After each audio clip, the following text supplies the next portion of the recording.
এতিয়া মই কৈ দিম তোমালোকে লগে লগে কবা হা তুমি করুণাময় জগতরে প্রাণ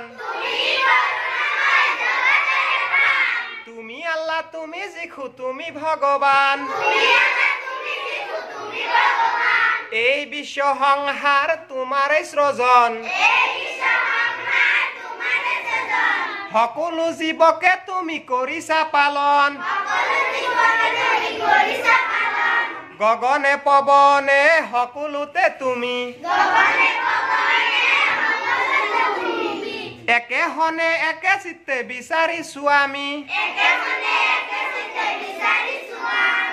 আমি অকনি কৰিছো তোমাৰ মিনতি জ্ঞান দিয়া বুদ্ধি দিয়া হে হুবতি তোমালোকে এই প্ৰাৰ্থনাটো ডেইলি এবাৰকে কবা সকলোৱে তোমালোকক লিখি দিম এই প্ৰাৰ্থনাটো মুখস্থ কৰিবলৈ যত্ন কৰিবা এই প্ৰাৰ্থনাটো ভাল লাগিছে না তোমালোকক বঢ়িয়া তেনেহলে সকলোৱে আৰু এবাৰ মোৰ লগত কৈ দিবা হা তুমি করুণাময় জগতরে প্রাণ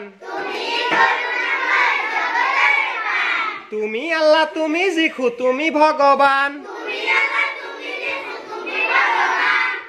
এই বিশ্ব সংসার তোমারে সৃজন সকলো জীবকে তুমি কৰিছা পালন গগনে পবনে সকলোতে তুমি একে হনে একে চিত্তে বিচাৰিছো আমি অকনি কৰিছো তোমাৰ মিনতি জ্ঞান দিয়া বুদ্ধি দিয়া হে হুবতি গতিকে তোমালোকক কেনেকুৱা লাগিলে আজি গতিকে ৰেগুলাৰ তোমালোকক এই প্ৰাৰ্থনাৰ যেটো এই অধ্যায় এই প্ৰাৰ্থনাটো তোমালোকক শিকোৱা হ'ব তোমালোকে সকলোৱে স্কুলত উপস্থিত থাকিবা হা গতিকে এতিয়া তোমালোকক ব্যায়ামৰ বিষয়ে শিকাম গতিকে আজিৰ কাৰণে আমি সকলোৱে সমাপ্ত কৰিলে সকলোৱে এটা ধন্যবাদ দি শেষ কৰি দিয়া